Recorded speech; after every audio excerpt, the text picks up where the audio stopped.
Okay, well, I have to pay homage to a true hero to begin today's show.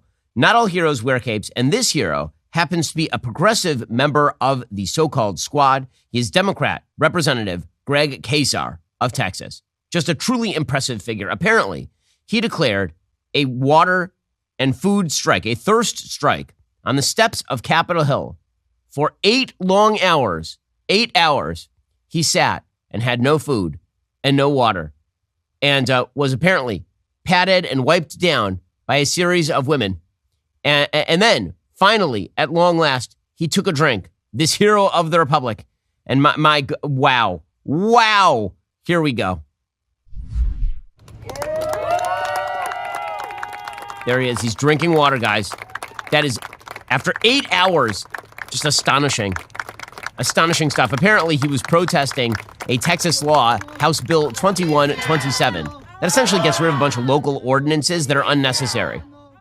Okay, like the OSHA rules in Texas already make it so that you have to be able to take water breaks, when it's really hot outside and such. But doesn't matter. We have performative politics is the essence of this. And I felt I must comment on this today because I'm just going to point out that while this doofus is rewarding himself for taking an 8-hour water break, like a break of 8 hours between water and food and all of that, every observant Jew on the planet today is doing a 25-hour no water, no food fast. All of them.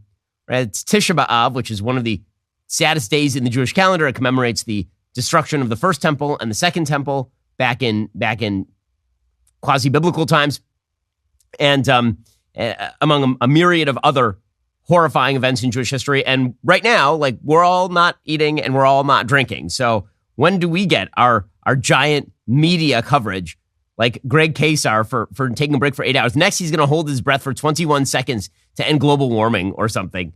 Oh, these people are politicians. We bring only the best. Okay, speaking of only the best, the Hunter Biden plea deal has apparently fallen apart. And it's pretty fascinating to see what happened here because it basically reveals what a sweetheart deal this was in the first place. Now, we were told that there was nothing wrong with the sweetheart deal. We were told that Hunter Biden being given a diversion for gun charges, not even probation, and then being given probation on tax charges, tax evasion, felony tax charges. All of that was perfectly normal. It was totally normal. No problem at all. And anyone who protested it was just because we had a problem with Joe Biden and Hunter Biden as people, not because we were looking at this and saying, this dude seems really, really corrupt. And a lot of us were fearing that this plea deal basically immunizes Hunter Biden from further charges. Now, there were some gaps that had emerged already pretty publicly between Hunter Biden and his lawyers and the DOJ on the other hand. The DOJ had sort of implied that maybe further charges might still be in the offing, but Hunter Biden's lawyers seemed very clear on the idea there would be no further charges in the offing. And that is precisely where the judge in this particular case put pressure. She said, what is this plea deal exactly? Do you guys even agree? And the answer was, they don't. According to the New York Times, Judge Marilyn Noreika kicked off Wednesday's hearing on Hunter Biden's proposed plea deal with the Justice Department by telling lawyers they did not need to keep popping up and down every time she asked them a question. This was not a reflection of informality. It was a signal that she was about to subject them to 3+ hours of relentless interrogation over elements of an agreement she described variously as not standard, not what I normally see, possibly unconstitutional, without legal precedent, and potentially not worth the paper it is printed on. So the judge was like, I've never seen anything like this. Judge Noreika stunned the participants with her scouring skepticism, which led her to refuse to greenlight the deal until she received more information from both parties. An exhausted Mr. Biden trudged out of the federal district court in Wilmington, Delaware, looking a bit stunned as his lawyers puzzled over what to do next. You're all saying just rubber stamp the agreement, said the judge. I'm not in a position to accept or reject it. I need to defer. Judge Noreika quickly zeroed in on a central component of the deal, a paragraph offering Hunter Biden broad immunity from prosecution in perpetuity for a range of matters scrutinized by the DOJ during its 5-year investigation. The judge, appointed by President Trump in 2017, questioned why prosecutors had written it in a way that gave her no legal authority to reject it. Then, in just 10 minutes of incisive questioning, she exposed serious differences between the two sides on what exactly the paragraph meant. Chris Clark, Biden's lead lawyer, said it indemnified his client not merely for taxing gun offenses uncovered during the inquiry, but for other possible offenses stemming from his lucrative consulting deals with companies in Ukraine, China, and Romania. Prosecutors, however, had a far narrower definition. They saw Hunter Biden's immunity as limited to the offenses uncovered during their probe of the tax returns dating back to 2014 and his illegal purchase of a firearm in 2018 when he was a heavy drug user, they said. When the judge asked Leo Weiss, a lead prosecutor in the case, if the investigation was still ongoing, he answered, yes. When she asked him hypothetically if the deal would preclude an investigation into possible violation of laws regulating foreign lobbying by Biden connected with his consulting and legal work, he then replied no. Hunter Biden then told the judge he could not agree to any deal that did not offer him broad immunity. And Clark popped up angrily to declare the deal was now null and void. So apparently the defense and prosecution first separated into two packs and they merged into a circle to hash out a new compromise. An official recess was declared. Clark agreed to the narrower terms and declared his previous statements, quote unquote, inartful. But Judge Noreika was now unconvinced. She thinks that there is some secret deal that's being cut. She turned her attention to the fine print of the deal that had been struck on the gun offense, requiring Biden to participate in a 2-year diversion program prohibiting him from using drugs or owning a firearm. She objected strenuously to how a violation of its terms would be handled. Typically, the DOJ could independently verify such a breach and bring charges. But Biden's team successfully lobbied to give that power to Judge Noreika herself, arguing she would be a more neutral arbiter. But Judge Noreika suggested an arrangement could be unconstitutional because that would give her prosecutorial powers. So the deal is a mess. It is unprecedented. I mean, even according to the New York Times, this is an unprecedented deal. So what the hell actually went down here? Well, CBS's Catherine Herridge was reporting from inside the courtroom. Here's what she had to say. A member of the U.S. Attorney's team told the court that there was no deal.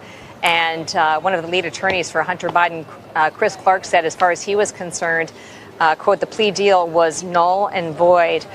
It was an extremely complex legal discussion over the last couple of hours, but I would boil it down to this. It does appear that the two parties have been talking past each other for months. In this respect, the U.S. Attorney's Office says there's an ongoing investigation and there could be criminal charges in the future. Okay, so this gap between the prosecution and the defense, is it real or is it fake? So there's some pretty good indicators that actually the people who are fibbing here are the members of the DOJ. That once this deal was exposed to public light, and once the judge put pressure on them to actually say what it was that they were excusing Hunter Biden from, they freaked out and they realized that this would be seen by everyone as a sweetheart deal. I'll explain in just 1 second. First, we are currently days away from the so-called Durban Accords, the greatest threat to the U.S. dollar's global dominance in the past 80 years. On August 22nd, BRICS nations, that would be Brazil, Russia, India, China, and South Africa, are expected to announce the launch of a new international supercurrency fully backed by gold or other commodities. This is part of their long-term plan to supplant the United States and the dollar as cornerstones of the global financial system. You can protect your IRA or 401k from the fallout from this landmark announcement by diversifying with gold from Birch Gold. Historically, gold has been a safe haven in times of high uncertainty. That would be like right now. You may have noticed a lot of economic uncertainty. Birch Gold, those are the people I buy my gold from. So do thousands of other concerned savers. When currencies fail, gold has always been a safe haven. Gold, of course, has never been worth zero. It is the chief method for diversification for literally centuries. How much more time does the dollar have? Protect your savings with gold. Birch Gold has an A+ rating with the Better Business Bureau. Thousands of happy customers. Text BEN to 989898. Get your free info kit on gold. If a central bank digital currency becomes reality, it would be nice to have some gold to depend on. Again, text BEN to 989898 today. Text BEN to 989898 to get started. Okay, so what exactly went on in that courtroom? Well, it appears that there was, in fact, a corrupt bargain between the DOJ and Hunter Biden's legal team. And when it got exposed to public light, the DOJ freaked out. And then after the DOJ freaked out, then so did Hunter Biden's team, because they're like, wait, are you reneging on the deal? So Will Scharf, who is a former federal prosecutor, he has a good rundown on what he believes happened inside the courtroom. And Andy McCarthy, the former federal prosecutor who writes for National Review, among others, he agrees with this. Here's what Scharf says, quote, based on conversations with people who were in the courtroom today and my experience as a former federal prosecutor, I think I know the full story of what happened with the Hunter Biden plea agreement blow up this morning. Bear with me, it's a little complicated. Typically, if the government is offering to a defendant that it will either drop charges or decline to bring new charges in return for a defendant's guilty plea, that plea is structured under Federal Rule of Criminal Procedure 11C1A. An agreement not to prosecute Hunter for FARA violations or other crimes in return for his pleading guilty to the tax misdemeanors, for example, would usually be C1A pleas. This is open, transparent, subject to judicial approval, etc. In Hunter's case, however, Hunter's plea was structured under Federal Rule of Criminal Procedure 11C1B, which is usually just a plea in return for a joint sentencing recommendation only, and contain no information on its face about other potential charges, and contain no clear agreement by DOJ to forego prosecution of other charges. Instead, DOJ and Hunter's lawyers effectively hid that part of the agreement in what was publicly described as a pretrial diversion agreement relating to a gun charge against Hunter for being a drug user in possession of a firearm. So in other words, the plea deal on the tax charges, normally, that would include all the different charges from which Hunter was immunized. But that's not what it said in the document. Instead, they hid the immunity stuff in the gun charges. The pretrial diversion agreement, as written, was actually much broader than the gun charge. If Hunter were to complete probation, the pretrial diversion agreement prevented DOJ from ever bringing charges against Hunter for any crimes relating to the offense conduct discussed in the plea agreement, which was purposefully written to include his foreign influence peddling operations in China and elsewhere. So in other words, the pretrial diversion agreement about the gun charge said that if he completes this, he will then be immunized from any charge that's mentioned in the other charges, in the tax charges, which includes FARA violations. So they're trying to hide the ball here so that it wasn't publicly available. They put the facts in the plea agreement, but they put their non-prosecution agreement in the pretrial diversion agreement, effectively hiding the full scope of what DOJ was offering and Hunter was obtaining through these proceedings. Hunter's upside from the deal was vast immunity from further prosecution if he finished a couple years of probation. The public wouldn't be any the wiser because none of this was clearly stated on the face of the plea agreement, as would normally be the case. Judge Noreika smelled a rat. She understood the lawyers were trying to paint her into a corner and hide the ball. Instead, she backed DOJ and Hunter's lawyers into a corner by pulling all the details out into the open and then indicating she wasn't going to approve a deal as broad as what she had discovered. DOJ, then attempting to save face and save its case, stated on the record the investigation into Hunter was ongoing and Hunter remained susceptible to prosecution under FARA. Hunter's lawyers exploded. They clearly believed FARA was covered under the deal because, as written, the pretrial diversion agreement language was broad enough to cover it. They blew up the deal. Hunter pled not guilty, and that's the current state of play. So, this is pretty amazing. Hunter's lawyers and DOJ are going to go off. They'll try to cut a new deal, likely narrower, to satisfy Judge Noreika, but says this prosecutor, I doubt if FARA or any charges related to Hunter's foreign influence peddling will be included, which could leave open the possibility of further investigations into Hunter Biden. So it sounds like this is a sweetheart plea, and it just got completely blown up by the judge. So the real question is, why the sweetheart plea? Who presided over the sweetheart plea? Who made the sweetheart plea? Why was David Weiss never given special counsel powers in order to, pursue this prosecution the way that he wanted to? Where is Merrick Garland in all this? Why wasn't there a special prosecutor who was appointed on the Hunter Biden matters? Why instead was this delegated to somebody who's directly answerable to the current attorney general, who is directly answerable to the father of the perp in this particular case? It's pretty amazing. So the White House yesterday was trying to downplay all of this. Karine Jean-Pierre, world's press secretary, she read a statement about this yesterday. Now, I know many people have been following the news in Delaware today and we're going to have a lot of questions. And so here's what I'll say at the top before I turn it over to my colleague, the Admiral. Hunter Biden is a private citizen, and this was a personal matter for him. As we have said, the President, the First Lady, they love their son, and they support him as he continues to rebuild his life. This case was handled independently, as all of you know, by the Justice Department under the leadership of a prosecutor appointed by the former president, President Trump. So for anything further, as you know, and we've been very consistent from here, I'd refer you to the Department of Justice and to Hunter's representatives, who is his legal team, obviously, who can address any of your questions. Okay, I want to point out here, Hunter is not a private citizen. He lives in the White House with his father. He was given a big security escort to the courthouse where he pled not guilty. Hunter Biden's questionable connections with his father on business are the entire matter here. And as far as the love his parents have for him, the president and the first lady, what does that have to do with the price of tea in China? What does that have to do with anything? The question here is whether Hunter Biden was engaged in deep and abiding corruption with his father. And again, I'm just going to point out that they think you are a moron. They truly do. The White House thinks you are stupid. The press thinks you are idiots. They think that Hunter Biden was literally spending his entire adult life going and picking up bags of cash, and somehow Joe was magically getting richer, and Joe was in on phone calls by witness testimony, and Joe was being used by Hunter to threaten people, but Joe knew nothing about this and never benefited from it in any way. That's what they want you to believe, because they think you are apparently incredibly, incredibly stupid. How stupid do they think you are? We'll get to that in just 1 second. First, everyone knows I love my Helix sleep mattress. Did you know they just launched their newest, most high-end collection? This would be the Helix Elite. Helix has harnessed years of extensive mattress expertise to bring their customers a truly elevated sleep experience. That Helix Elite collection includes 6 different mattress models, each tailored for specific sleep positions and firmness preferences.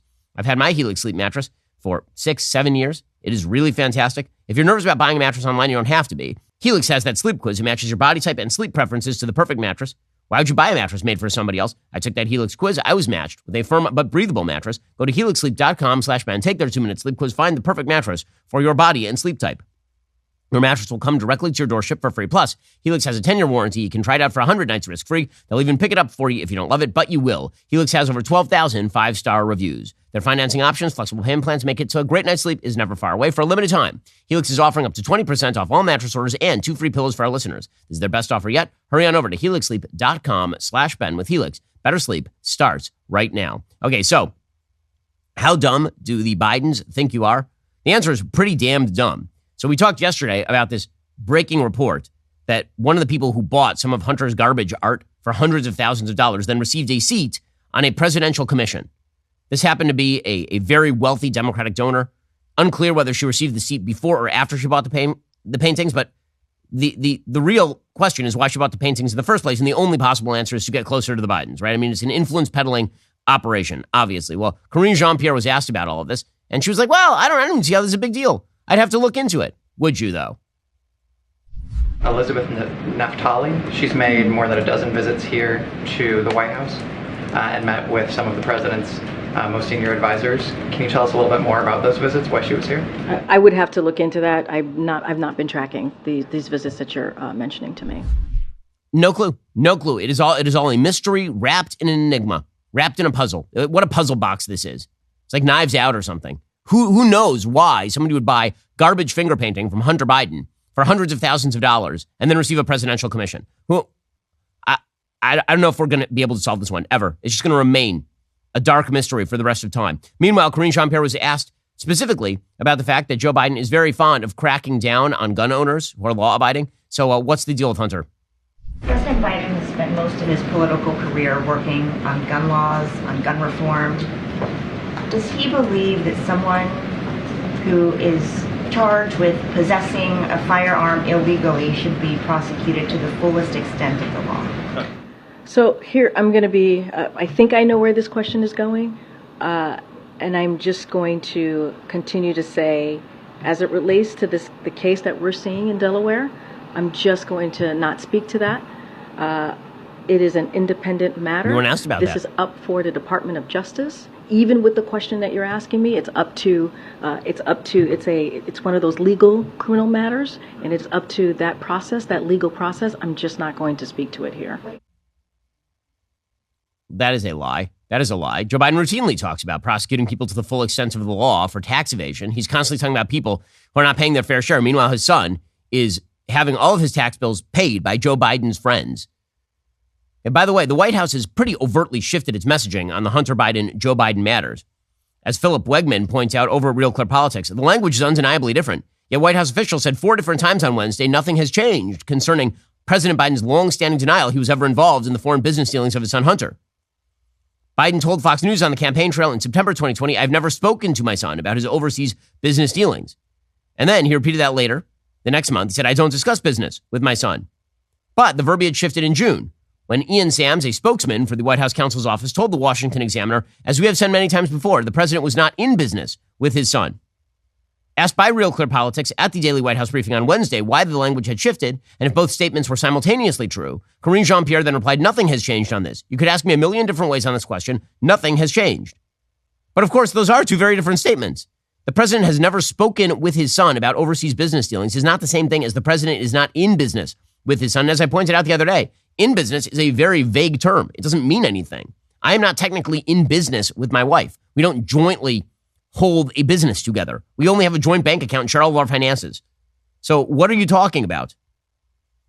It's pretty incredible that the White House thinks they're going to get away with this. But again, with the compliant media, they think they can get away with pretty much anything. That is why it's left to the Washington Examiner and Tim Carney to report on Joe and Hunter Biden's coziness with the Delaware Bank years and years and years ago. According to Tim Carney, as Hunter goes to trial on all sorts of federal charges, and as the White House swears the president has not had anything to do with Hunter's corrupt businesses, it's worth turning back the clock and recalling how tightly interwoven Hunter's and Joe's undertakings have been.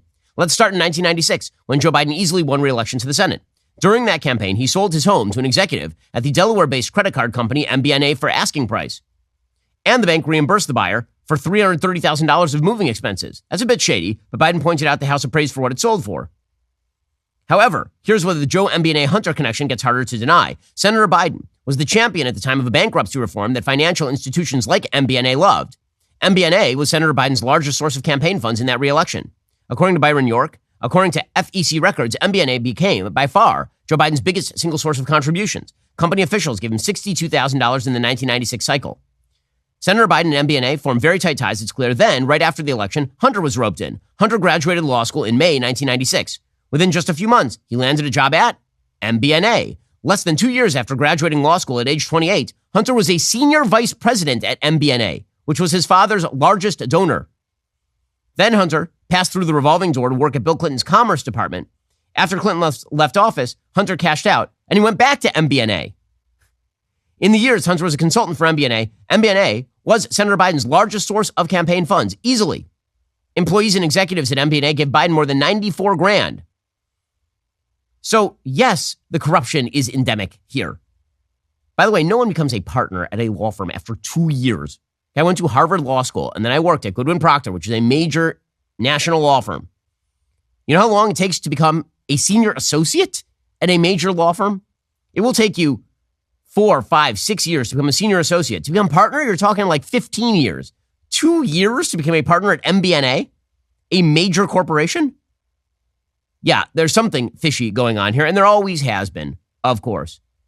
But of course, as we'll see in just a second, the media will rush to Joe Biden's defense because they have to. First, in a world filled with uncertainty, it's crucial to be ready for whatever comes your way. Whether it's a natural disaster, a sudden emergency, or unforeseen circumstances, having a reliable food storage system can provide you with peace of mind and the assurance you and your loved ones will be well taken care of. Right now, My Patriot Supply is offering 25% off a 3-month food supply to help you stay prepared for anything. Go to preparewithben.com. Grab this special price before it ends. Your 3-month emergency food supply provides over 2,000 calories every day for optimal strength and energy in stressful situations. You can enjoy a wide variety of My Patriot Supply, and you can customize your supply. They offer an ultimate breakfast kit, a mega protein kit with real meat, even a gluten-free kit, and all of this has a shelf life of 25 years. So again, you're going to buy the emergency food, you're going to forget about it, and then there's going to be an emergency, and then you're going to look in your closet and go, oh yeah, I remember when I bought that. Don't wait for disaster to strike before taking action. That would be a mistake. Invest in your safety and well-being. Secure your food storage today. Go to preparewithben.com. Get 25% off your 3-month emergency food supply. Go to preparewithben.com right now. Again, that's preparewithben.com and get 25% off your 3-month emergency food supply. Okay, so leave it to the dolts over at The View to make the case that the real problem here is that everybody is so mean to Hunter and his daddy. They're just poor victims. Here's Whoopi Goldberg, the wisest among us. Yeah. What bribery scam? Yes. What I'm sorry. It's so different every day. I mean, they're either freaking out about Barbie or they're upset about, Budweiser beer and just Bud Light. Bud Light. Bud Light. Okay.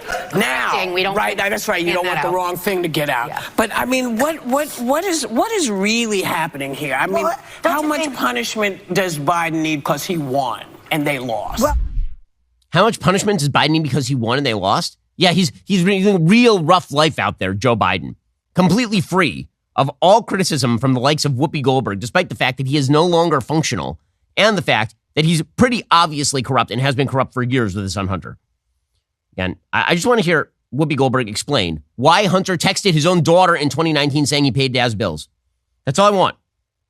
Please explain. But no, whenever Republicans target Democrats, because Republicans are mean. And whenever Democrats target a Republican, it's because those Republicans must be in league with Vladimir Putin or some such nonsense. These people trafficked on nothing but rumor and innuendo for 4 long years in an attempt to undermine Donald Trump's presidency. Joe Biden, this ain't rumor and innuendo. This is actual evidence from Hunter Biden and his business partners talking about Joe's involvement. And she's like, what's the big deal? No problem whatsoever. Pretty incredible stuff. Okay, meanwhile, yesterday, Mitch McConnell had a pretty significant health scare. He was at a press conference and he just sort of froze up for a long time. A lot of people were suspicious that he might actually be having a stroke. Bipartisan cooperation and a string of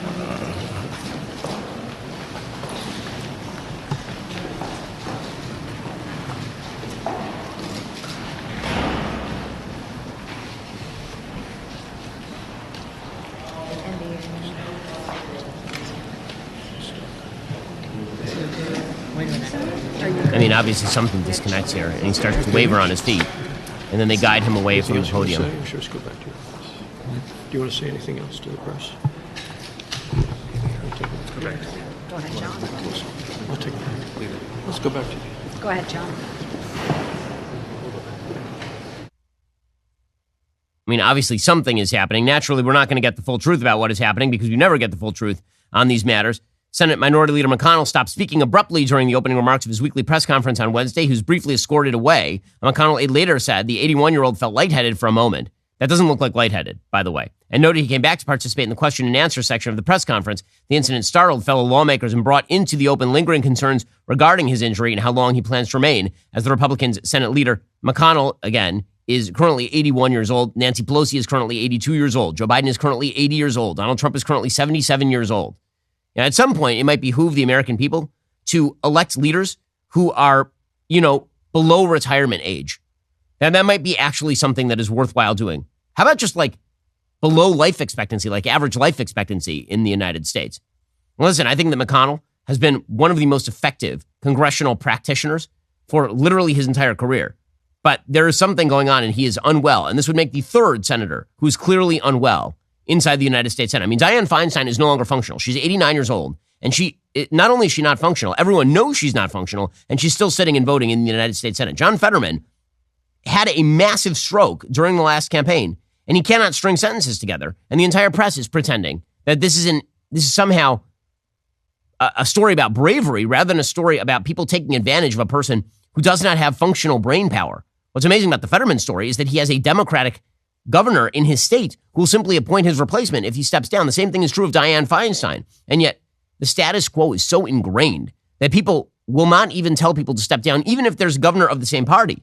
Now, what's weird about the state of Kentucky is that in the state of Kentucky, the governor is Andy Beshear. So if McConnell were to step down for whatever reason, he would be replaced presumably by a Democrat, right? Which would actually have a massive impact on the state of the current constituency in the Senate. The same is not true. So you can see for political reasons why Republicans would keep McConnell in place, even if McConnell were unhealthy. You can't really see it with Feinstein or Fetterman. But it is, again, an indicator of just how bad our leadership situation is, that everybody in a leadership position in both parties now is really, really aged.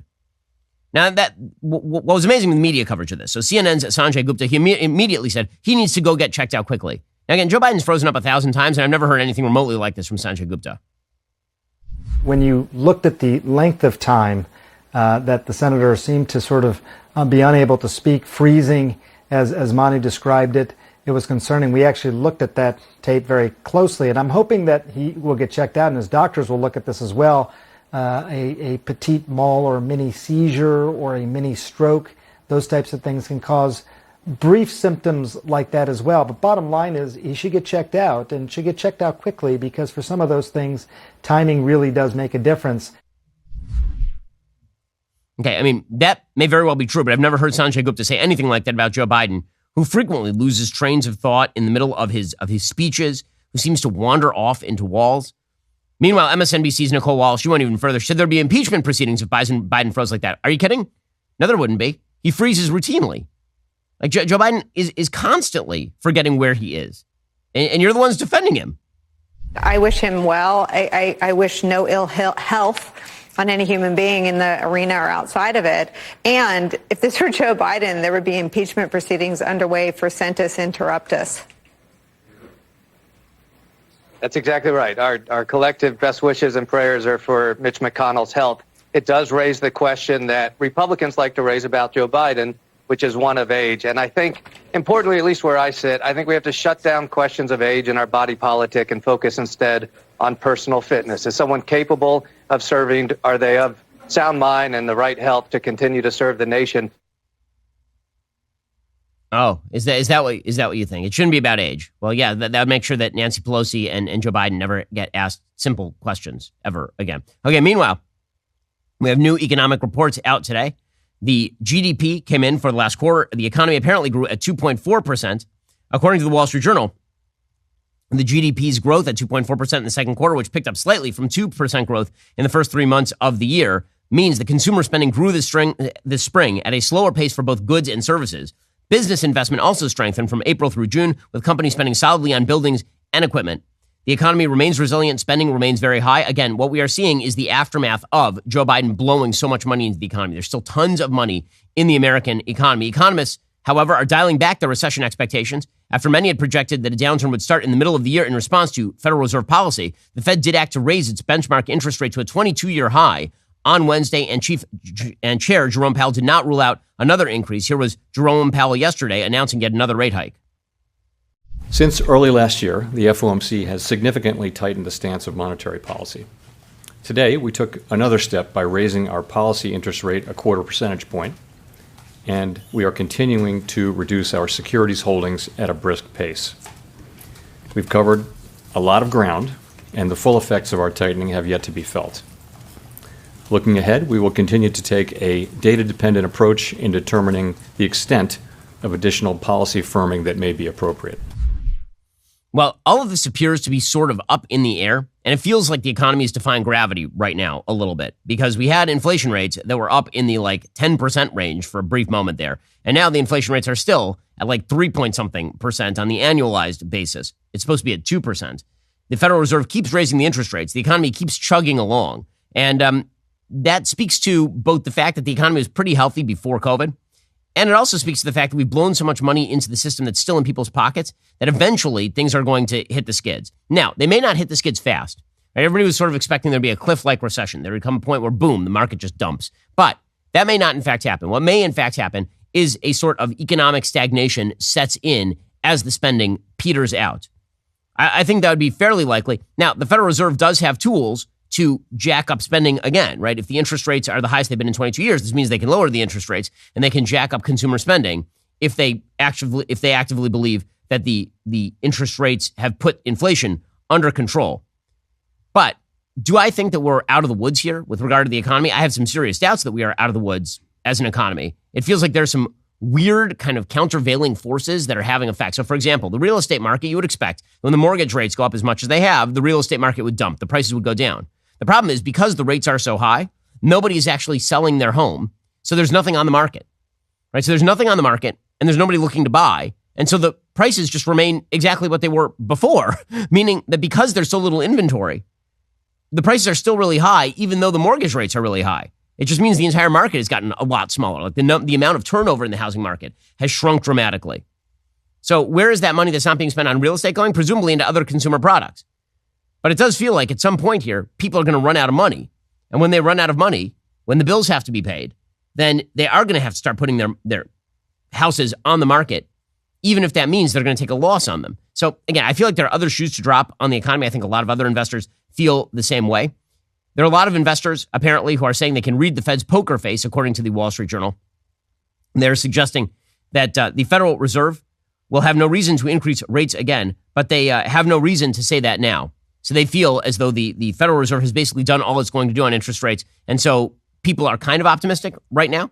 If you look at the Dow Jones Industrial Average over the course of the last couple of days, it has been very positive since the beginning of the week. Again, I think that's because people are getting a little more optimistic about the possibility of avoiding a recession. I remain a little bit more skeptical of that. It's possible, but I remain skeptical that you can blow that much money into the economy with no actual effective consequence after devaluing people's savings the way that you basically have. Okay, in just 1 second, we'll get to the situation on the border, plus UFO hearings in Congress. First, let's talk about maintaining a healthy lifestyle. So one of the things I'm missing today, because I can't eat or drink, is my balance of nature. So here's the thing. Not big on the veggies. Don't like them. Think they taste bad. But you need them in order to remain healthy. Well, Balance of Nature fruits and veggies, they're a great way to make sure you're getting essential nutritional ingredients every single day. Through Balance of Nature's advanced cold vacuum process, the vitamins, minerals, and phytonutrients of the fruits and veggies are preserved, so you can get that vital nutrition in each capsule. Balance of Nature is a whole food supplement with no additives, fillers, extracts, synthetics, pesticides, or added sugar. Pure fruits and veggies are the only things they put in those capsules.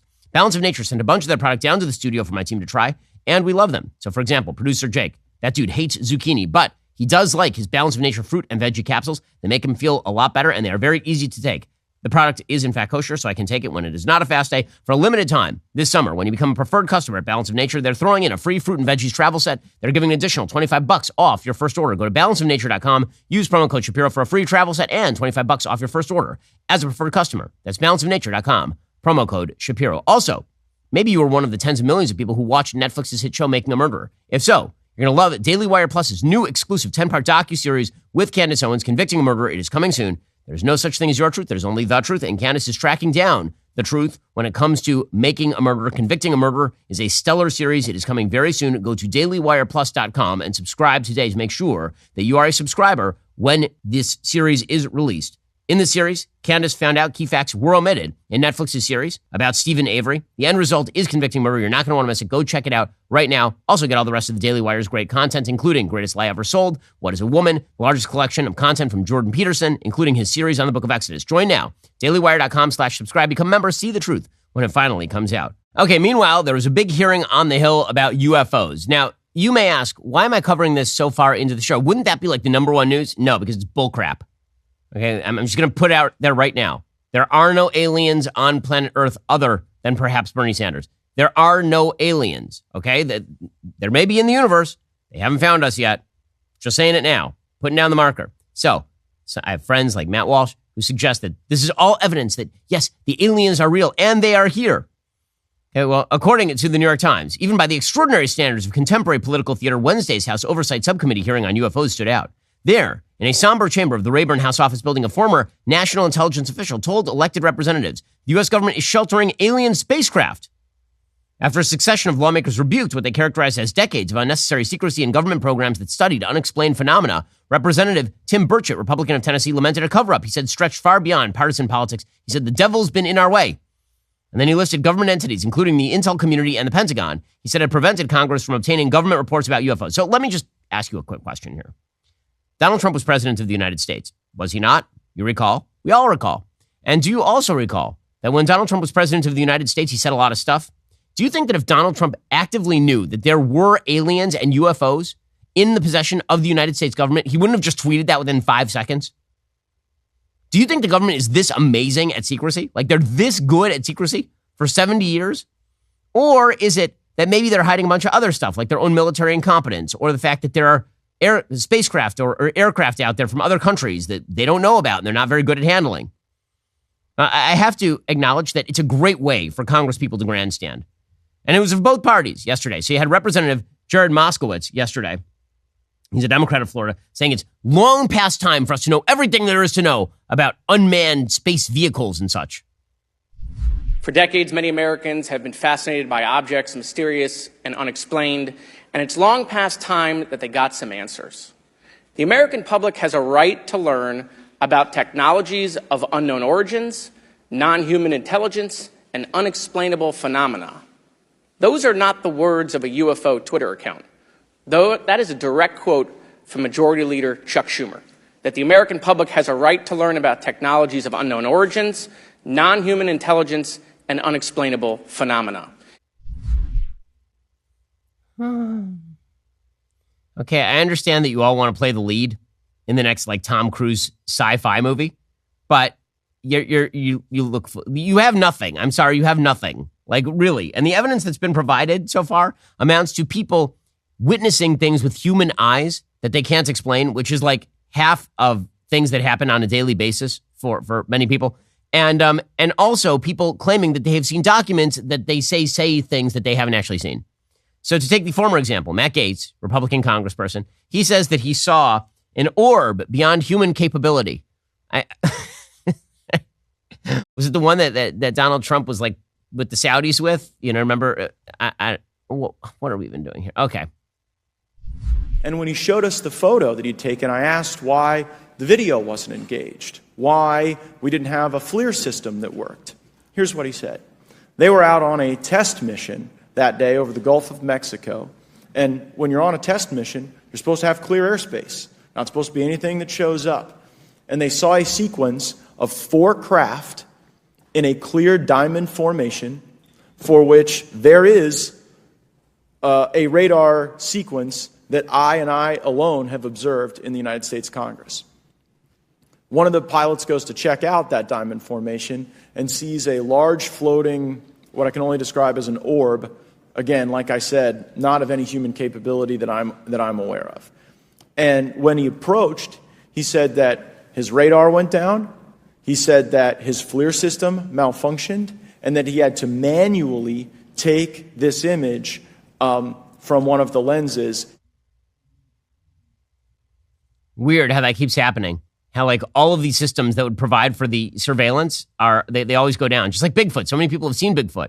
And yet nobody seems to have gotten like a really credible, good view of Bigfoot that they can then show. Like we're on a planet where everyone has a cell phone, like every single person with camera capabilities.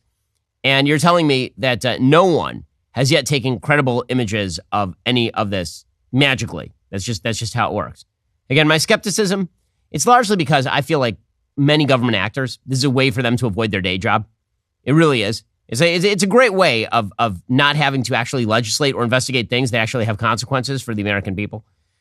But again, it makes everybody feel kind of spicy inside, I suppose. So one of the witnesses is a retired major, David Grush, and he told Representative Nancy Mace of South Carolina that actually he has evidence that non-human bodies were discovered at a crash site. Non-human bodies discovered at a crash site. So he finally found those burned Barbie dolls that we used the other day. Anyway, here we go. If you believe we have crashed craft, stated earlier, do we have the bodies of the pilots who piloted this craft? As I've stated publicly already in my News Nation interview, biologics came with some of these recoveries. Yeah. Were they, I guess, human or non-human biologics? Non-human, and that was the assessment of people with direct knowledge on the program I talked to that are currently still on the program. Yeah, again, like, maybe Grush is telling the truth about what he says he has seen, but also if he has seen a document in which another person testified about something that he thought he had seen from a third source, like, I'm just going to go no. Okay, I'm just going to go no. You either believe it or you don't. I don't believe it. I don't see the evidence for it, and I think all of this is a giant waste of time. Apparently, pressed by Burchett about whether people have been murdered as part of a government effort to hide UFOs, Grush said he could not talk about it in a public session. There is more evidence that Hillary Clinton is murdering everyone around her than that government agents are going around killing people to cover up UFOs. Okay, like that. Representative Eric Burleson, Republican of Missouri, said the concept an alien species is technologically advanced enough to travel billions of light years and gets here and is somehow incompetent enough not to survive Earth and crashes is something I find a little far-fetched. Yes on that. I'm going to go yes on that. Okay, meanwhile, in a hearing that actually made somewhat of a difference yesterday that should have actually been of much more concern, Alejandro Mayorkas was called in front of Congress again, and he would not answer simple questions about whether there was a limit to illegal entries into the United States, for example. Individuals who do not have... So is there a limit? Yes or no? Congressman, individuals who make a claim for relief under our laws and who do not succeed... You've already released more than 2.1 million illegal immigrants into this country since you took office. That's a population the size of the state of Nebraska. So once again, I would ask you, what is the limit, or is there one? Congressman, last year we expelled or removed approximately 1.4 million people who did not have a legal basis to remain in the United States, the largest number in recent history. The answer is there is not one, right? There is no limit. And as Bill Malugin, who covers this stuff, has said, the situation at the border has gotten worse during Mayorkas' time in office by every single metric. Back-to-back years of highest migrant deaths in history. Back-to-back years of highest recorded illegal crossings in history. 1.5 million plus known gotaways. Highest number of unaccompanied minors in recorded history via rampant human smuggling. Back-to-back years of highest terror watch list encounters in history. Record fentanyl ODs in smuggling. Cartels enrich and in control on parts of the border. And yet, Alejandro Mayorkas is sitting there saying that everything works just fine. In fact, he said that he's doing great. He says our approach to managing the border, it's working beautifully. Here's Mayorkas. Our approach to managing the borders securely and humanely, even within our fundamentally broken immigration system, is working. Oh, well, I mean, if you believe that one, I have a bridge in Brooklyn that is for sale.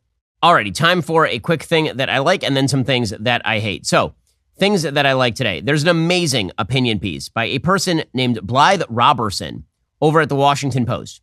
And it is called, I Was Immersed in Hookup Culture Until COVID Forced Me into Intimacy. And this person, Blythe Robertson, talks about how she is a person who gets around, shall we say. Quote, I would never have consented to having a boyfriend if COVID hadn't forced me. More precisely, I would have had a boyfriend for about 3 months and then bailed, which is what I was about to do in March 2020. I was 29 and had been dating in New York City for my entire adult life, which had meant, in the best case scenario, going to a man's house once a week, having sex, maybe ordering food, and then going home. It wasn't just that I was particularly attracted to men incapable of emotional intimacy, though duh. It was also that I and all the young people I knew were immersed in hookup culture, a phrase I hate, but that is also sadly accurate. Before COVID-19, we dated a lot of people at once and took our time before picking just one and settling down. It's what biological anthropologist Helen Fisher describes as slow love, though in my case, I'd never reached the love part. After years of dating this way, I was becoming a guy incapable of emotional intimacy. In my late 20s, I decided I should at least try to call someone my boyfriend, so I picked a guy, and right away I found the experience mortifying. Who was this person who seemed so hot and fun on the surface, but also made baffling decisions? Who took so long to get ready to go anywhere? Who was inconveniently an entire human being? We were dating long distance. He was in Milwaukee. But in March 2020, I decided I didn't like being so tied to a person outside of me, especially when there were so many other options, so I flew to see him. Then COVID happened. So they stayed together, And apparently this person enjoyed, actual relationships and then ended up moving on, of course, because of course. So this person writes, dating long distance. We'd basically live together anytime we were in the same state, but living together for 3 days is very different from living together with no endpoint in the middle of a historic period whose defining feature is you can legally hang out only with your housemates. Before my boyfriend, I'd spent the night at a man's home almost exclusively in the case of an unforeseen major weather event. I'd worry, what if my tossing and turning annoys this guy? What if I fart in my sleep? With my boyfriend, I learned the joys of cuddling without a clock ticking in the back of my mind. I learned how nice it is to spend a morning thinking you're falling for someone, even if those feelings are just the reflected glow of the fact you're eating breakfast, objectively, the best meal of the day. During COVID, I learned that even if I was not constantly thrilling, even if my boyfriend and I were genuinely different in all the ways that originally mortified me, at the end of the day, I just liked spending time with him. And then this person says, I was in 2 more long distance things after that. The first during the Delta variant wave, the second with the guy I messaged on Hinge, day 8 or 9 of Omicron. Those relationships are now over, although I still wear a mask on the subway and wash my hand, like now, instead of touching every gross thing in the city and then immediately eating a sandwich. COVID feels over too, but I'm grateful for how quickly I built intimacy with those men. Without the pandemic restrictions, I don't think I would know that after my sweetheart cooks us food, I love doing all his dishes. I decided this actually is feminist.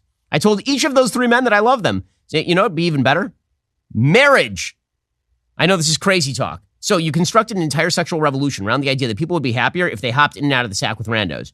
And then it turns out that women in particular are not particularly happy with that. And when they are forced into isolation with a dude by COVID, they actually quite like it.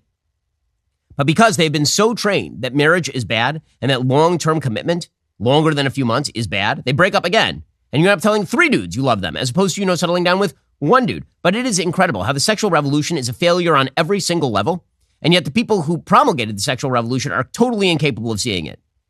There are a bunch of Straussian readings that have come up about the Barbie movie, for example, and I'm actually kind of into them. Many of the Straussian readings basically make the argument that the Barbie movie is an argument against feminism because the feminist world presented by Barbie is really quite garbage.